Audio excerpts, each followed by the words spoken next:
Hello again, everybody, and welcome to another episode of Fun and Games Podcast. I'm Geoff Monin. And I'm Matt, a.k.a. Stormageddon. And you're listening to episode 142. And this episode, we wanted to talk a little bit about graphics and 3D and 2D. If you've listened to the show or talked to Matt or I for any length of time, you know that we tend to really enjoy more of the throwback games. We play plenty of newer games, but a lot of times stuff with really good sprite work, great 2D environments, and really utilizing the larger resolutions and greater fidelity that modern games have given us have allowed for very cool evolutions in what's seen as more antiquated graphics, but they hold up. And some of the older games may or may not, depending upon their graphical choices. Yeah, we're seeing a lot of re-releases and remasters and also evolutions of those previous styles. We've talked about the HD 2D before, which I am a sucker for, a mark you might say. But a lot of the time, polygonal graphics, like from the PlayStation and N64 era, haven't aged as well. It depends on the game. I feel like, obviously, if we're talking about your Crash Bandicoots and your Super Mario 64s, because they're more on the cartoony side and are based on more simple shapes, they tend to still look pretty great today or have like a charm to them. But with the recent re-release of GoldenEye, both on the N64 online system, which is just a straight up port, and then the Xbox version, which is an actual improvement, dual stick controls, improved graphics. Ironically, the N64 version has online play. The one for the Xbox only has local co-op, which I think is hilarious since the one for Xbox got all of those other improvements. But needless to say, you look at the polygons in that James Bond game and they have not aged particularly well. James is human shaped, but as far as facial features and articulate fingers go, they don't really exist. The humans in those games punch with block fists. And I don't think there's anything wrong with that. And I actually still find that charming. But I think obviously when you compare that to 007 games later on and just about anything, I mean, let's take the newest Hitman, for example. Agent 47 looks incredible. Those scenes, those characters, they all look real. They look like people. And I don't know when people were making games like GoldenEye, they were like, oh, this is the future of what games are going to look like. They're always going to look like this. I think they were just kind of like, well, how do we make these things look like people? Because they're based on people.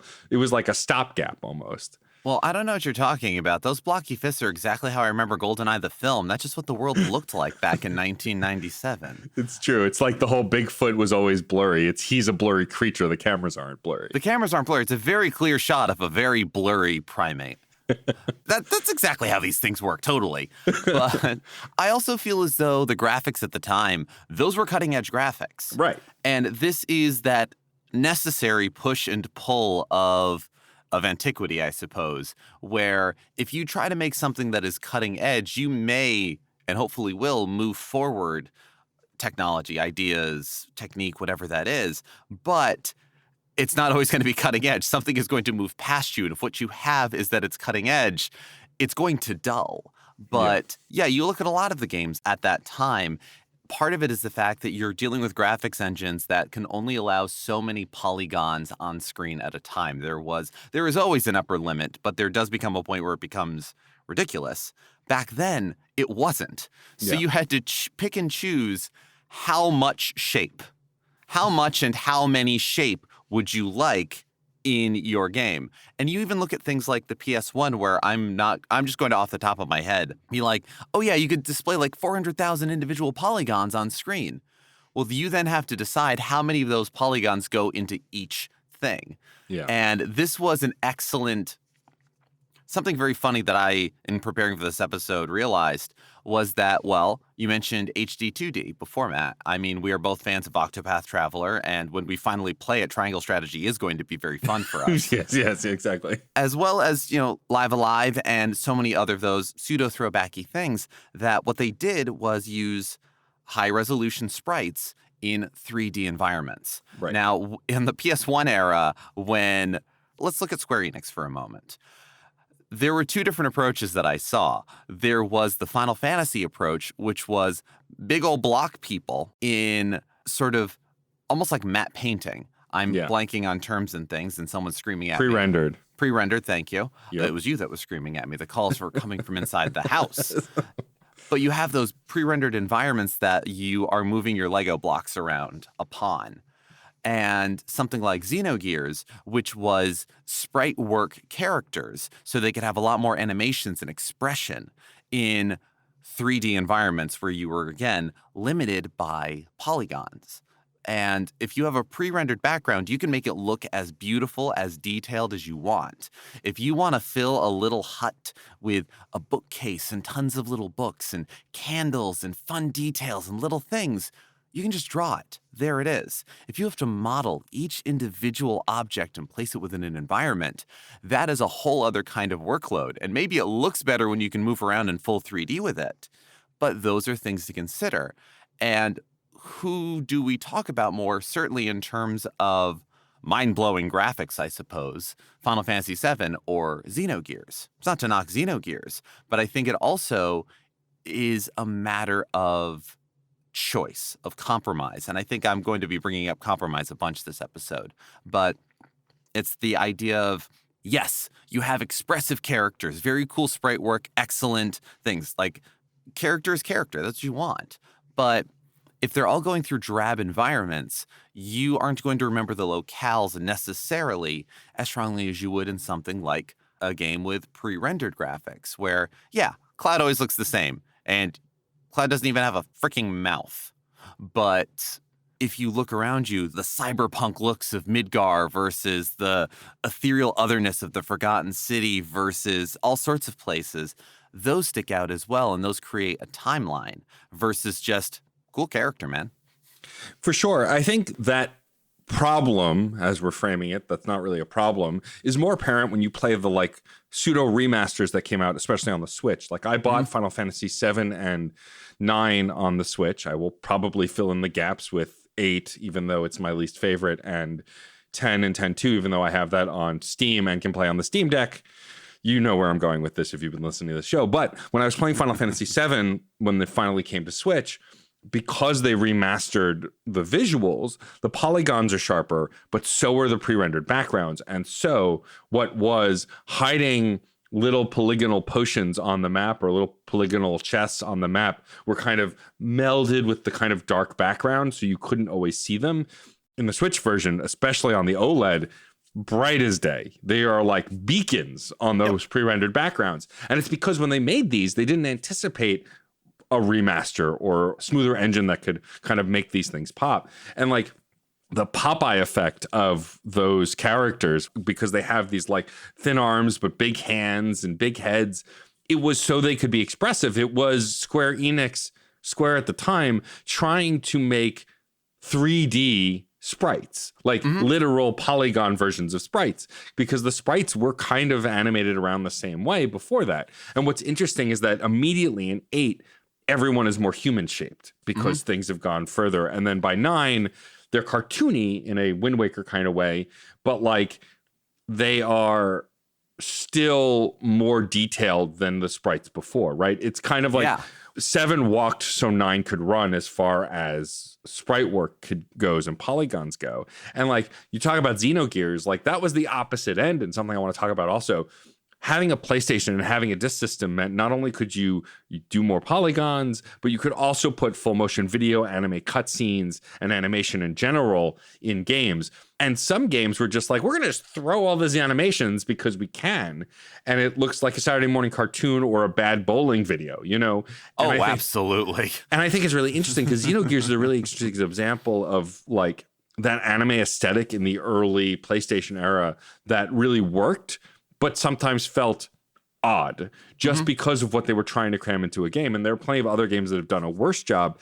But I think it's just very funny. I think about Dragon Ball GT, one of the first Western released simultaneous fighting games for the Dragon Ball Z era, because there were like Super Nintendo games and other stuff, but we didn't really ever get them, or at least get them translated here. Yeah, this was Toonami era stuff. Right. And that GT fighting game, which was the only real mass release Dragon Ball Z game in the States at the time. Anime opening, bad polygons, terrible fighting. You know, it's like What If Virtua Fighter, but way worse. And it's very funny because of the way they wrapped in that animation by the incredible Akira Toriyama that just sort of didn't work. You know, Dragon Ball Z Budokai much later on, masters that, having the opening anime cutscene pretty much ripped from the cartoon. I remember the first time I played that and it was just chala head chala and the whole opening from the cartoon in a game. And I went, it's in the game. And I think the PlayStation was that stepping stone. The N64 never really had that problem because it could do so much less. Games had to be completely rethought. The full motion cutscenes of like Resident Evil 2 on the PlayStation were rendered and run pretty much at top speed and max quality, whereas on the N64 they had to be like compressed. Yep, and they got them on there. They did get them on there, but they ran much worse and they didn't look as good. Like, it's just very interesting to me that the different ways that they tried to make this stuff work based on limitations. We talk about this all the time with our favorite game. Everyone take a shot or a sip of coffee or whatever you drink. That Shovel Knight does is like, it is a game that looks like a Nintendo game that is clearly could never run on Nintendo. And I think we did get some interesting aesthetics in the PlayStation era, as goofy as some of them were, because of the forced limitations. No, absolutely. And I think some of it is something you'd said before made me think of an interesting difference of sprite work versus polygon work. Right. An advantage of polygonal graphics is you can set sort of a skeleton, a bone structure that you want to animations and how things go. And from there, you can change textures. You can map out how everything's going to look on the outside, the skin, the clothing, the exterior of that model, and put it on there.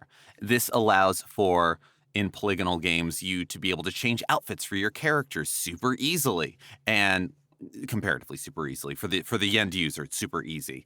And it looks so cool, and it allows for all kinds of things. It's kept Dead or Alive going in its own way. It's a well-designed fighting game, but also let's acknowledge the costume list. Anyway, the thing is, though, those are also all in on that. Whereas, and in sprite work, the advantage kind of thing is if you want a new animation, you have to draw each one individually. Right. But also, they can be a little more piecemeal. A very fascinating look into how to make a lot out of a little is looking up the development process of the NES homebrew game Micro Mages, which set out to create a really good, and it is, 4-player NES game, a game that can run on the NES, but you can get it on PC right now, using only 40 kilobytes, which was the chip size of the launch games for the Nintendo Entertainment System. They wanted to make a game that would have been the same size as a black box game.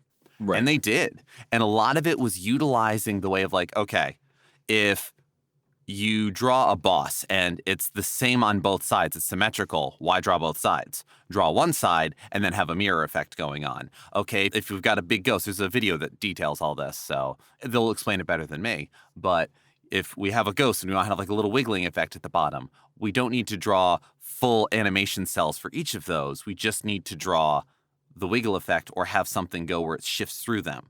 And then that doesn't use up extra data, that doesn't use up extra space. And these allow for very interesting considerations and choices as well.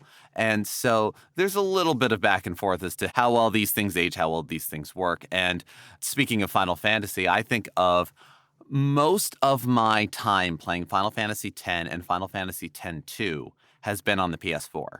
I played it a little bit when it first came out on the PS2. I didn't have a PS2 when it first came out, so I played it on other people's systems, and by the time I got one of my own, I was on other things. But I finally played through it a little while ago, and it is very interesting to see how the aging process goes, not just for textures, because they did upscale all the textures, so it looked clean, if nothing else. But again, that upper limit of polygons affects facial animations, affects expressions, affects how much you can grasp and grab and do. And granted, look, there's modern PS4, PS5 games where I've watched some animations and I go, that was the most awkward drink I've ever watched someone take. And they really took their time showing us that. I'm looking at you, Yakuza. I had this experience a few days ago, in fact. But there is such a jump. And again, Final Fantasy X was a cutting edge game when it came out 20 plus years ago.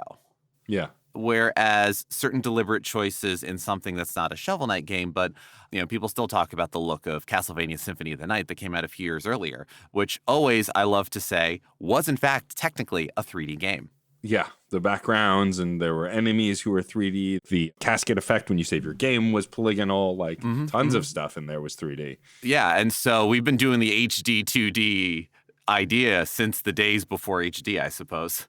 Yeah, I mean, it's funny though, you talk about like these limitations and how even in modern games, people are working towards it. And like, I think we can't get through the polygonal era without talking about the poster child for Jumping the Shark, which is Bubsy 3D, a game that came out after Mario 64, I believe, or no, maybe before.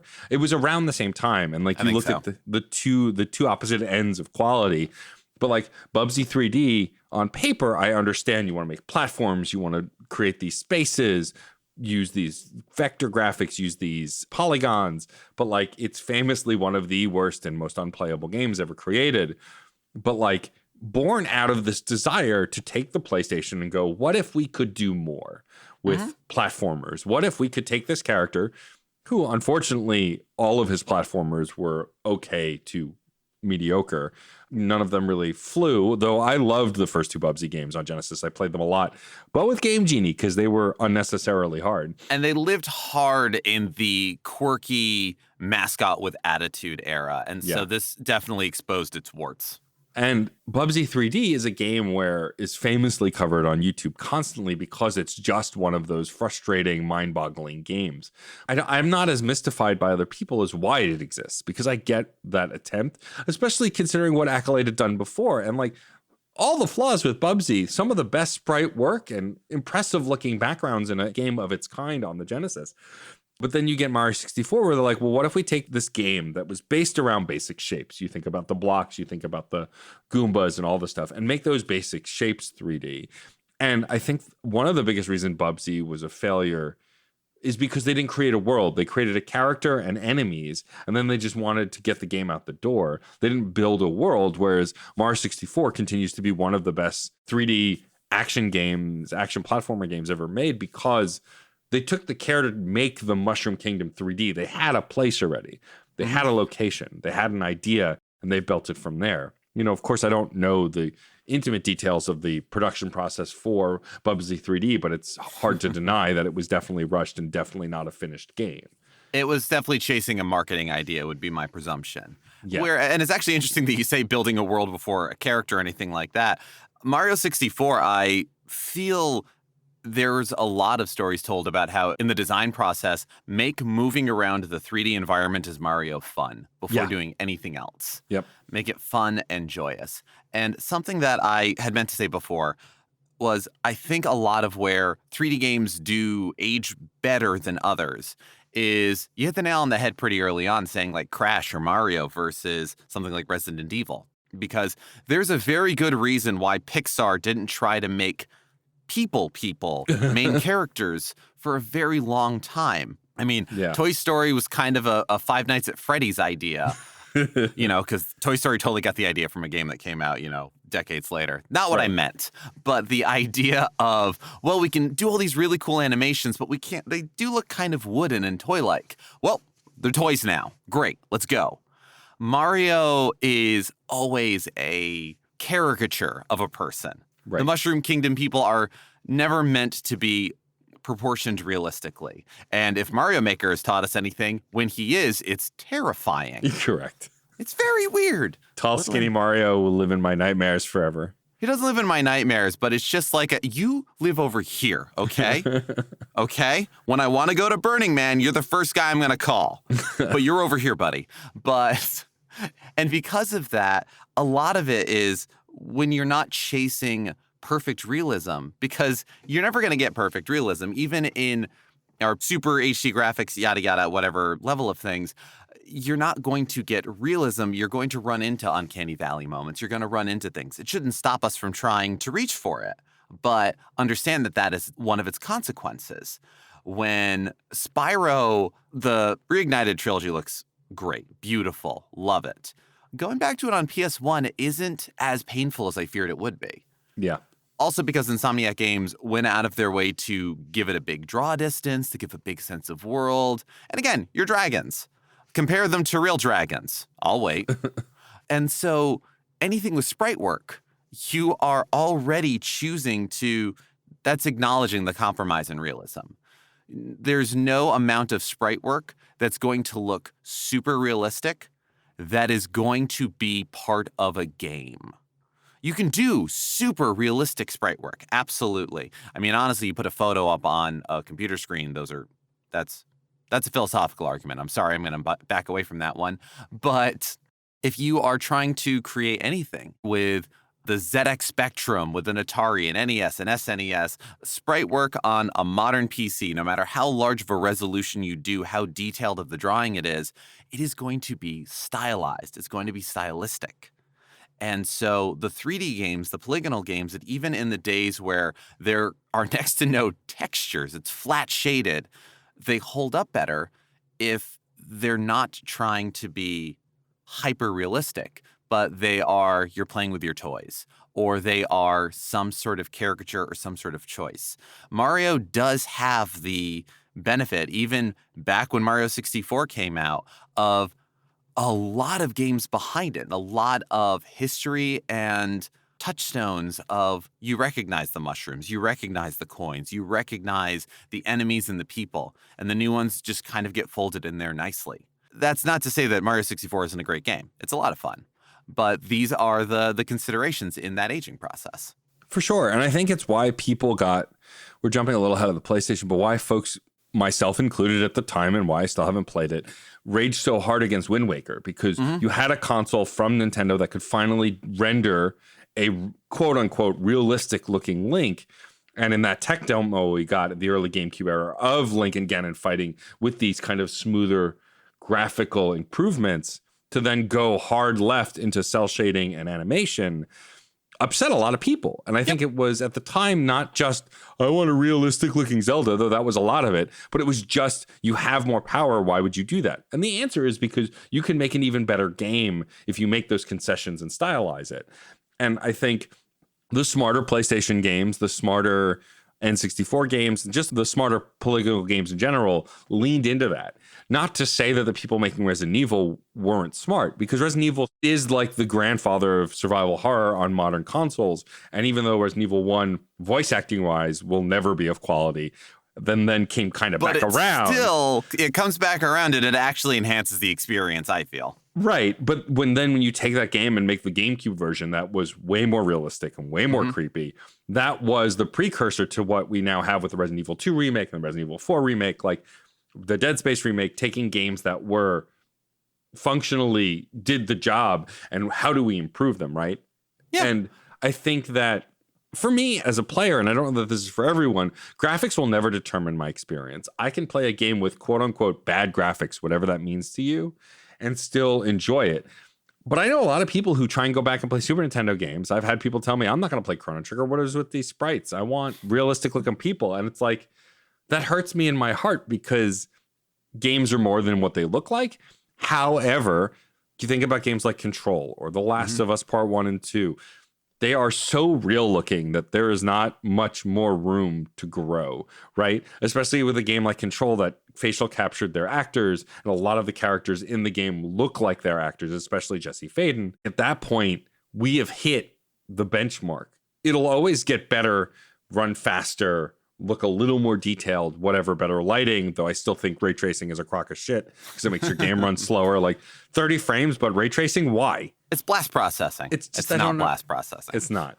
But I think that what's kind of charming now about those quote unquote ugly polygons of the past is like, it's an aesthetic. It's a choice. I mean, there are indie games that I've played, like Anodyne 2, that has sections that look like a bad PS1 game on purpose, because they, first of all, they want a sense of discomfort for the characters and the stylized world, but also it's a choice to be like, we talked about before, I want this aesthetic, especially when talking about survival horror, because you're talking about the unknown or the uncanny valley, and that only ups the creep factor or the mystery if you have things like that. And so it doesn't surprise me that games like Signalis now, which is very much in the style of a PS1 game, mind you, I haven't played it yet. I've just read a lot about it. I do plan to. I have it on the Switch. Like, it is taking what the Resident Evil and Silent Hills of the PlayStation era did and doing it better while still using it as an aesthetic and stylistic choice. And I think we are just now coming to a point where people are doing that more with polygons, where sprite work that's been happening since Shovel Knight and since those games started to come out and get kickstarted. And it's nice to see people recognizing, well, polygons in this way might have been ugly, but if we take that and use it to our advantage, it's not, you know? And again, looks are relative. You know what's aesthetically pleasing to you, and what's aesthetically pleasing to like Geoff might not be to me. That doesn't mean it's necessarily bad. I use the word bad as kind of a broad, non-specific term. It turns you away from the game one way, or from the experience, whatever it may be. Yeah. No, absolutely. And it's interesting, too, to see older throwback kind of 3D graphics that show up in older throwback genres. Yeah. There are a good handful that I am going to blank on hard. I'm actually trying to find one right now, and I'm failing horribly. Actually, I got it for Sarah to play. One of Sarah's favorite genres is 3D collectathons. And there's been a fun renaissance of that over the past few years in the indie space. And a couple of them are, in fact, leaning into the sort of blocky graphics and the more tearing textures of the PS1 and the N64, and probably the Sega Saturn as well, but those don't come up in conversation. Are they triangles or are they quadrilaterals? Yeah, there you go. There's your answer, I guess. But games like Frogun, it is the entire experience that it looks like that. But we also get another chance at these games. There's a lot of genres that are getting a second, a third, a new chance because of how the language of game development and interacting with games has evolved. Part of what I love about that generation of games with the PS1, the N64, the Sega Saturn is very much the throwing everything at the wall. And not everything works, but you get some wild ideas. You do get things like Bubsy 3D and a lot of other games that were like, well, everybody's doing 3D platformers. I guess we're doing one too, whether that's good or bad or indifferent. But you get things that are very sound in concept, but they're limited by other things, by new problems. If you push into a new area, you've solved old problems and always create new ones. That's just the nature of life and art. So if you think about games of that era, and if you haven't thought about it, or you haven't gone back, or you've never played it, Camera Control, everybody. Yeah. And they were awful. It was awful. Let's not romanticize it, rose-colored glasses. It was bad. That was objectively bad. I'm gonna stand on that molehill with a lot of other people. But that's not the fault of the graphics. That's not the fault of the environment. It is the fault of the controls. It is the fault of design philosophy at the time. We didn't have second joysticks. Now we do. And whether or not that makes Camera Control better or worse, there's still things we can run into that are a problem. But something that makes it difficult for me to go back to N64 games is moving in the 3D environment with just the one joystick. Yep. I don't care how much nostalgia Sarah has for it. You can't make me love Donkey Kong 64 the way she does. I appreciate it. I enjoy it even. But there's some issues that come into it, and it's not the fault of the 3D graphics.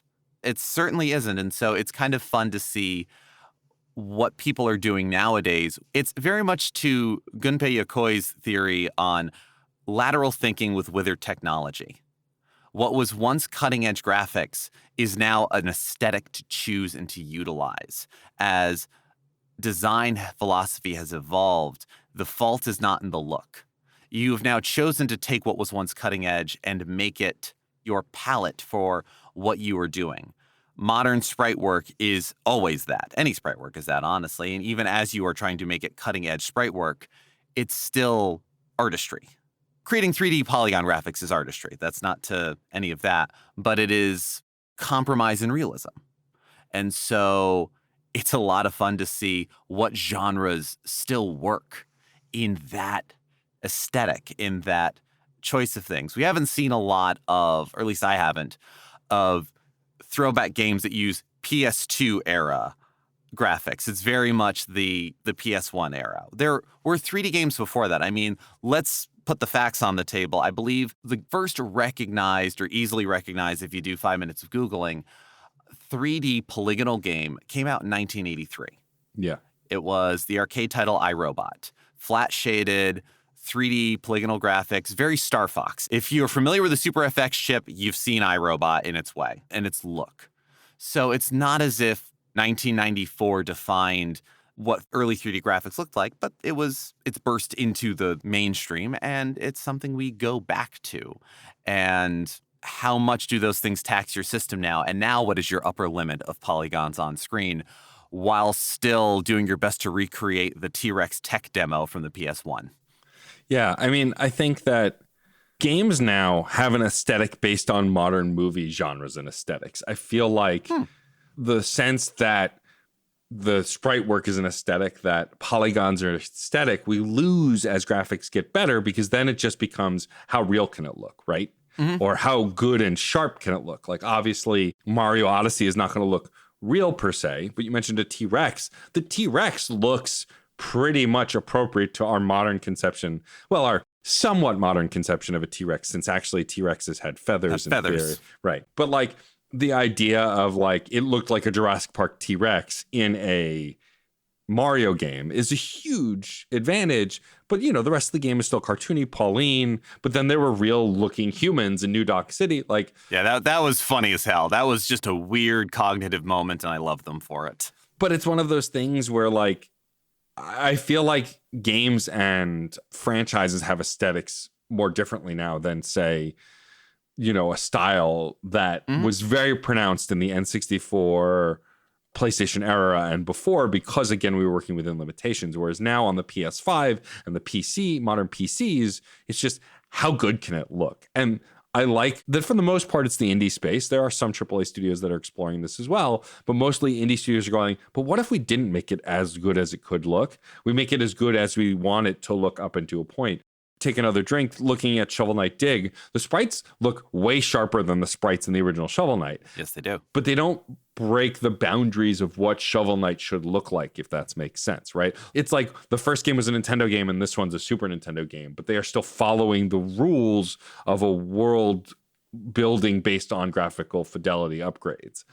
Yeah, as of right now, as of the recording of this episode, Octopath Traveler 2 is not out. But if you watch the trailer for it, you can see how they've evolved and improved on the look of the HD 2D sprites versus Octopath Traveler 1, while still maintaining the, I guess, soul, for lack of a better term, of its aesthetic. Yeah. And I think that that's ultimately what's really interesting about looking at old polygon graphics in the PlayStation era and the N64 era and arcades at that time. Again, Sega Saturn 2, though it doesn't get talked about as much. I mean, you think about Virtua Fighter, which is still one of my favorite 3D fighting games, that was only sort of 3D because you mostly fought on a 2D plane, but you could rotate around the stage and sidestep.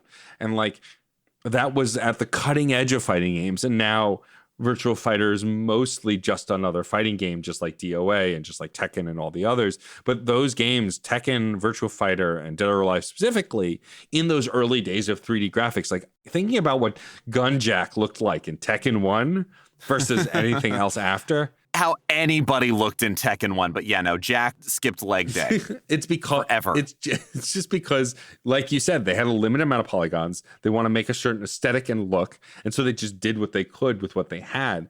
And honestly, I would love a polygon filter on a modern Tekken game. We got a new one coming soon, I believe, Tekken 8. Like, I think there's a charm to that we couldn't really see in the, I think, PlayStation 4 era, because we were just pushing so hard to look the best and the most real. But I think now that we've hit that, like the breaking point of that, almost the like, we can't get any realer without being VR, and I don't even want to touch that. I think now it's time to rethink, well, what does a design aesthetic mean, and how much is that influenced by the hardware, and how much is that influenced by just what we want it to look like? Because now game creators have the freedom to do literally whatever they want. I mean, it's hard not to take it back to Yacht Club, but they are a studio that makes a game to feel like your past while still running on modern hardware. And when I got to play the Mina demo back at PAX West, it immediately made me feel like I was playing a Game Boy Color game, but the controls were so much tighter than a ton of those Game Boy Color games that I was like, this is definitely a modern game with modern improvements. And I think that kind of stuff in sprite and polygon work is always going to be more about how do I give off the feeling of the past while adding all the modern conveniences of control and processing from the present. And I think that's a really fascinating lens to look at, because I think when you work in those constraints, some fascinating combinations can happen. There will always be Last of Us 2s. There will always be Control 2s, Alan Wake 2s, whatever. And I think there should be. And I'm excited. Like, I am so excited for Alan Wake 2, hopefully this year, in theory. We'll see. But that game is going to be far scarier than the first Alan Wake, because it's going to look even realer. The first Alan Wake's success for me as a player was because it was a lot of darkness and blurry shapes. While it was spooky, it wasn't necessarily scary. But, you know, I tried playing that GameCube version of Resident Evil, and I was like, nope, can't do it. No thanks, too real. And like I've streamed some of Resident Evil 2 Remake, which I enjoyed my time with, but is absolutely terrifying because of how real it looks. And I think it's just interesting to walk that line and look through this space and go, oh, this is where we're headed. These are the kinds of things we can do. Yeah. And it really is the evolution of control, the evolution of the gameplay as well, because I feel I would be remiss in this topic, in this space, not to talk about Atari's attempted reboots of their franchises and things on the PS1. Yeah. That absolutely was the biggest to me. Well, everyone's doing 3D, so now's our chance. Did you need Pong 3D? Did you need Missile Command 3D?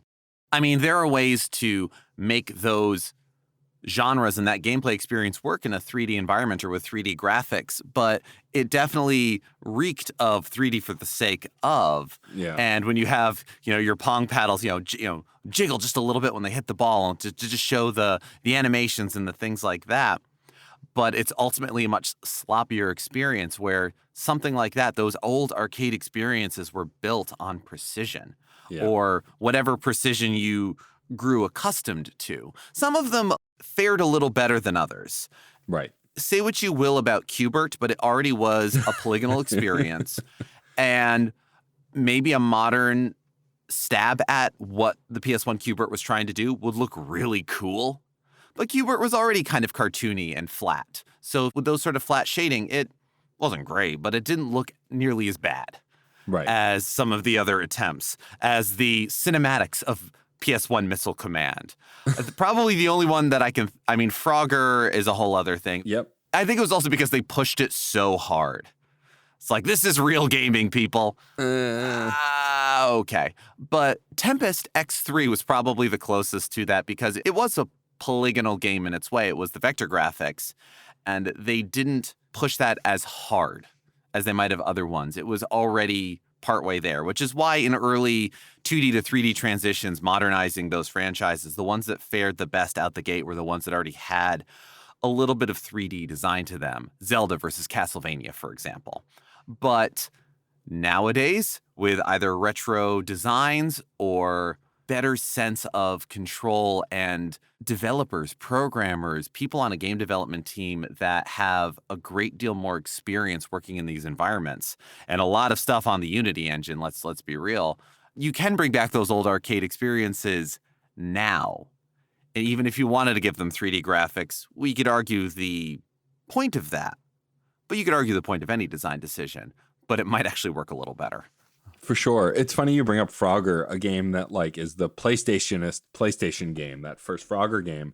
Mm-hmm. If you ever want to follow the history of Frogger, go check out Nitro Rad. His name is James. He does a ton of great review videos. And he did, I think either last year or the year before, the entire Frogger franchise, more or less just from PlayStation on, because before that it was just Frogger. It was an arcade game. And it was just kind of some ports and things, if that. Right. And how it went to become an adventure game and sort of an RPG, and then went back to classic Frogger, and you get special abilities or different costumes. And it has had a very strange trajectory. And to follow those games from this polygon top-down game that I played a ton of as a kid, another place that you really see the limits of polygons to depict people is in the sports and wrestling games of the PlayStation era. Because in the Super Nintendo era, it was either JPEGs turned into moving pictures or rotoscoping, the more combat stuff. then you get to these games on the PlayStation where you have these block people that are meant to represent these wrestlers or these players. And it's very bizarre, this midpoint. Like some of my favorite wrestling games are on the N64, WWF No Mercy, WrestleMania 2000. And I played so much Warzone, WCW versus NWO Revenge. All of these games, like they looked like these polygon people, but because of the articulation and the framework of those polygons, you had some of the most realistic depictions of wrestling moves in a video game ever. At the time. But yeah, ever. But then for like the entrance themes, they had to shorten them, compress them, and instead of having Titantron videos, it was swapping JPEGs, you know? Or you think about like even Mario Kart on the N64, those were still images that changed as the character rotated. They were not even rotoscoped. They were just literally JPEGs. And like, that's not a thing we would ever see now, because why would you do that, right? But because they wanted the tracks to look really good, they wanted the music to be really good, they wanted the flow of the mechanics of the vehicles to be really good, they skimped on the models for the in-game racers, had those incredibly high detailed 3D portraits that moved when you selected them. Right. They made concessions with the actual racers in order to make the game move and play well, and it does. I don't think it's the best Mario Kart anymore, but it definitely for the time was one of the better kart racers. You think about how much it grew from the Super Nintendo version and how much better it was. Like, yeah. It's just really interesting to see those kinds of specific concessions outside of polygons that there would be no reason to do now unless you went, I want this to look like a JPEG-esque JPEG in this adventure game because it's funny and it's an aesthetic and it's a choice, but you're not doing it because you have to get the other things out the door. Yeah, I mean, Mario Kart 64, not just because it was the second game in the franchise, was the one that really made it stand up and become a franchise in its way.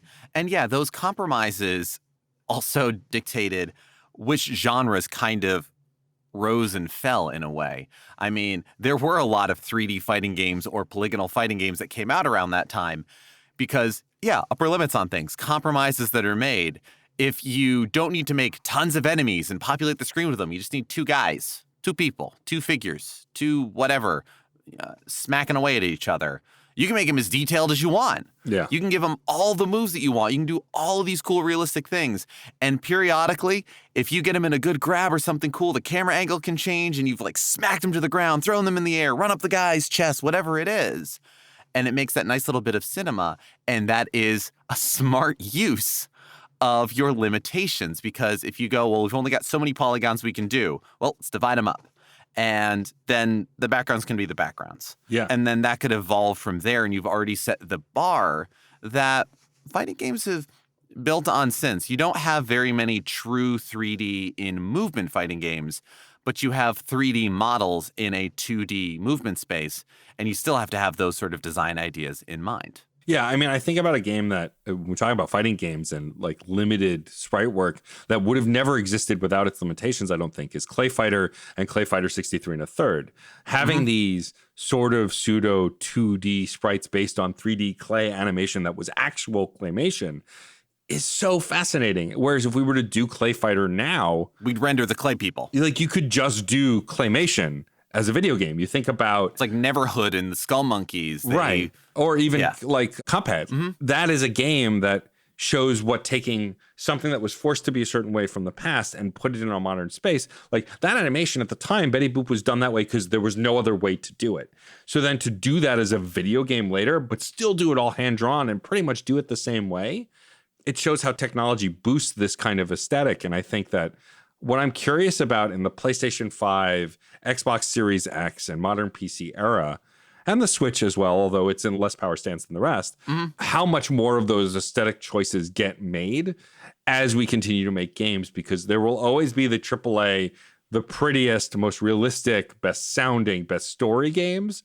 And those are great. I love those. I'm excited to eventually, maybe this summer, get to God of War Ragnarok, which is an impressive looking game. It has Richard Schiff playing Odin, and Odin looks like Richard Schiff. Like, you hire Richard Schiff, you make Odin looks like Richard Schiff. It's just, that's what you do. Makes sense. But like, I'm also interested to see as indie games continue to grow, get bigger budgets, companies like Devolver who can pretty much do whatever the hell they want.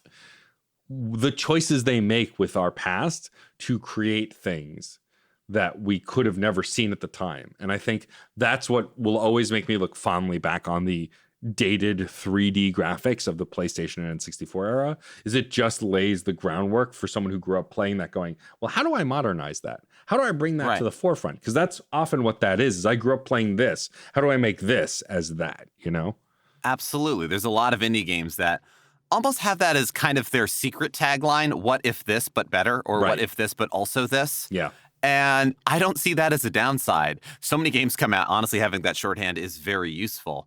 And yeah, they become parts of a palette, especially as history squashes to a flat circle. You don't know exactly when this thing first happened, but you remember maybe when you first played it. Yeah. Or you just see it all as things to utilize in your design. And I think that's a wonderful thing. If you're trying to make something that is specifically, could have run on a Sega Saturn or a 3DO, because I just wanted to mention those consoles, but like a PS1, you have some restrictions to keep in mind. But in throwback indie style, you don't have to right now. You're going to play it on the Switch. You're going to play it on your PC. You're going to play it on whatever platform it is. And yeah, why not use these as colors in your masterpiece? So I think from there, we're going to put the question to you listeners. What are some of your favorite eras of bad 3D graphics, good 3D graphics? What are the little hallmarks of older graphics that you have a fondness for and love to see when they come up in new games? What are some of your favorite throwback games? What are 3D games that have aged terribly but that you think everyone should suffer through together for fun? What are ones that you think aged beautifully and people don't talk about it? We want to hear about all of this from you and more. And there's so many great ways that we can hear from you for you to get in touch with us. You can find us on Twitter and Instagram at funandgamespod. You can email us at funandgamespod@gmail.com. You can also go to certainpov.com and find not only a permanent invite link to our Discord server where we have plenty of these discussions, but also find so many other fantastic Certain POV podcasts. Yep. You can also check out our Patreon. We have a Patreon. It's patreon.com/funandgamespod for consistency across the board. And everyone who has joined has helped us to continue to plan for 2023 and how we're going to grow the show, do more live stuff, do more cool stuff for you. I've done a little bit of writing on the site. We've had already one bonus episode, which I am very proud of, and we very much enjoyed doing. But we're figuring this out. But if you want to get a shout out on the show, you want to check out the bonus stuff that we're going to be making over the course of the year. If you just want to say thank with your dollars, we appreciate it. And we would love for you to go check that out. There will be, of course, a link in the show notes. But again, it's patreon.com/funandgamespod. Yeah, we do love hearing what everybody thinks of this episode, previous episodes, what you would love to see or who you'd love to hear from in future episodes. We'd love to talk about the horror possibilities, really get in depth of the horror possibilities of these sort of throwback polygon graphics. But we might want to talk to a more expert about that. And we'd love to hear your suggestions for who we should talk to. Patreon's a great way to have a direct line on that as well. And especially the people who are on our high scoreboard. Thank you so much to Alex Lavelle, Case Aiken, Film It Yourself, Rob Bacon Golem Tremarco, Robert Proin, and Sean Bowen. Thank you so much. Please enter your initials on the high scoreboard. We really wanted to utilize the 3D space. You've got to walk this little man around a checkerboard environment and find the letters. You have 90 seconds. Best of luck. Also, besides engaging with us on Discord, you can also write us a review on your podcast platform of choice. We will have a link to the Apple Podcast version of the show, which is the place to go if you have it, because it helps us get seen and featured the more ratings and reviews we have. You don't even have to leave a long review. You can leave a couple sentences, but give us a rating and a review. It really helps. Also, if you listen on Spotify allows you to at least rate 1 to 5 stars. We appreciate that as well. Again, all of these methods of rating and review on your platform of choice helps us grow this audience and just improve the conversation that we love having with all of our listeners. Yeah, I mean, as far as reviews go, we had a recent review from Seth Sturgill. Thank you so much for the very kind words that you left about us and this podcast and this conversation, because this is a conversation. Thank you for being a part of it. I'm Geoff Moonen. And I am Matt A.K. Stormageddon. And happy gaming. Hey there, Screen Beans. Have you heard about Screen Snark? Rachel, this is an ad break. They aren't screen beans until they listen to the show. Fine. Potential screen beans. You like movies and TV shows, right? I mean, who doesn't? Screen Snark is a casual conversation about the movies and television shows that are shaping us as we live our everyday lives. That's right, Matt. We have a chat with at least one incredible guest every episode, hailing from all walks. We've interviewed chefs, Writers, costumers, musicians, yoga teachers, comedians, burlesque dancers, folks in the film and TV industry, and more. We'd be delighted for you to join us every other Monday on the Certain POV Podcast Network. Or wherever you get your podcasts, fresh and tasty off the presses. What? That's not. Can I call them screen beans now? Fine. Screen beans. So tune in and we'll see you at the movies or on a couch somewhere. 'Cause you're all screen beans now. She will be mine. CPOV. CertainPOV.com.